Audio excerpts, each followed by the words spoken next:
Hello, everyone of my online human family. I am coming to you today. This is Rachel Stravelli. I'm an inner wisdom keeper and spiritual teacher. And today I am talking about why it is so essential to make a consistent effort to feed your mind and your soul with positive, uplifting things, whether that's visual, audio, whatever.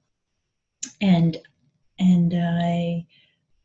there's research that can support this, and also a few quotes. Like, I think it's Zig Ziglar who said, motivation is like showering. You need to repeat it often.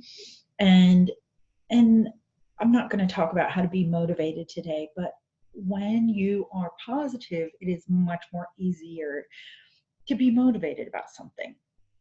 And so I want to help us dive into, well, why do we want to make a regular effort to put positive things in front of our mind so that we can perceive it? And one of the things is, so even though we live in this modern day, talking to you via technology, you may or may not actually know me in person. We have all these amazing modern things, and yet this human body is for all looks, in a biological way, very much the same that it has been throughout human history and for thousands and thousands of years. And so, how early, like, cave people and Neanderthal and all that time period, their brains are not that actually different than our brains. And forgive me if you're an anthropologist and know much more about all that early stuff than I do.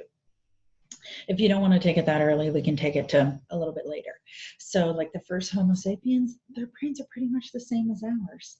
And throughout history, like, one of the things that gave us an advantage in evolution was if we saw danger out in the savannah, out in the forest, we ate something that was dangerous, or we got in an interaction that was dangerous. If we remembered that, if we told our children about it, if they remembered that, their survival rate and ours was better. And so we're hardwired for this negative bias. We remember negative things more than positive things. You may have heard there's a stat about relationships that, let's say my husband and I have a fight. That has never happened before. No, we just had one this weekend. And it was funny because he was the one who was like, we had a fight. And I was like, really? I didn't know. But that's a whole nother issue. I knew we had a discussion. In order for us both to feel good about that, to overcome the negative emotions of the fight, we need to have 5 positive interactions after that. And also before helps too, to help to diminish the impact of that negative thing on our minds. And some researchers are even thinking maybe we need a 7-to-1 ratio.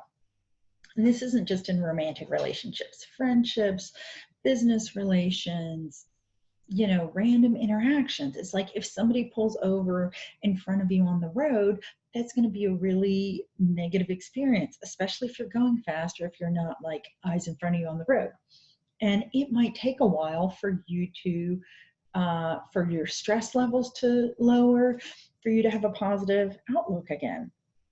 And so we're kind of wired for this because it helps us with survival. But the thing is, even though it's supposed to help us in this modern world where we interact with so many people, we get so much stimulus every day, there are so many things bombarding us that can give us a negative opinion or a negative experience, which is why it's so critical to be having positive or inspiring things that you are feeding your mind and your soul with. Now, you probably know people, or you may do this, who they either start the day or end the day with reading something inspiring or motivational, something educational that really is positive. And so they're setting the tone for their day by doing that in the morning, and that carries them through.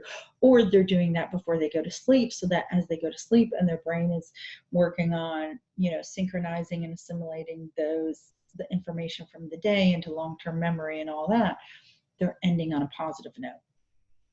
Also, you could have things during the day where you kind of reset yourself to have a positive outlook or a positive attitude. I think, I'm taking a deep breath there. I'm trying to be more conscious of deep breathing. I think that the more that we can focus on the positive, the more we can stay energized and motivated. And it doesn't mean that I think we should only look at the positive and ignore the negative. Like if you watch some of my other videos, or if you get on my email list and read, I talk about things that aren't always pleasant, or things that I think are like societal issues or national issues or maybe even regional issues that need to be addressed. So I'm not saying let's ignore all the bad stuff. But what I am saying is, if we're going to deal with the bad stuff, we actually need to come from a place of more personal power and confidence and a good, upbeat, energized feeling. And one of the ways that we can do that is to immerse ourselves with more positive things. That also means if you have a friend who complains all the time, I think you may want to find a way to minimize the impact of their complaining on you. Maybe you spend less time with them. Maybe you tell them you don't want to talk about the things that they talk about that are complaining as much. You might need to explore that, or you could message me if you're like, I really don't know what to do. I'm happy to help brainstorm some things and give you ideas how to work through it. But the people in our lives can really make an impact on our minds.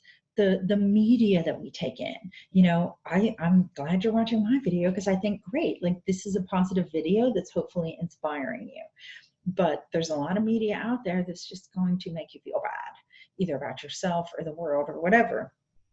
And as I said before, I'm not saying pretend like none of that exists, but I am saying, can you make a conscious effort to, if not on a daily basis, on a regular basis, immerse yourself in something positive and really focus on that?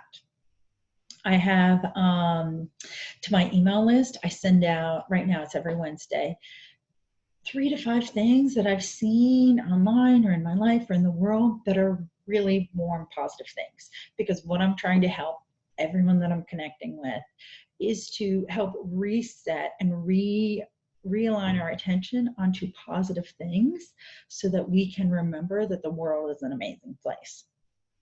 And that's one way that I help to do that.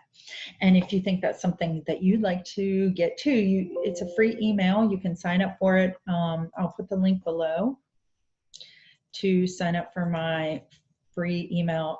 It's just on my website there. And I think I have had people email me or tell me that over time they feel like they are actually happier, and my email is what they feel like is the thing that they were doing that was different. And I mean, this is what I thought was going to happen, but I've heard multiple people tell me that it has happened, and that just makes me so overjoyed. So my challenge that I'm going to leave you with today is, what are you going to do to ensure that on a regular basis you are filling your mind and your heart and your soul with positive things, positive information? And if you have a positive book or video or podcast or music that you listen to, feel free to comment below, because I'm always looking for new things that might inspire me and make me feel great. All right.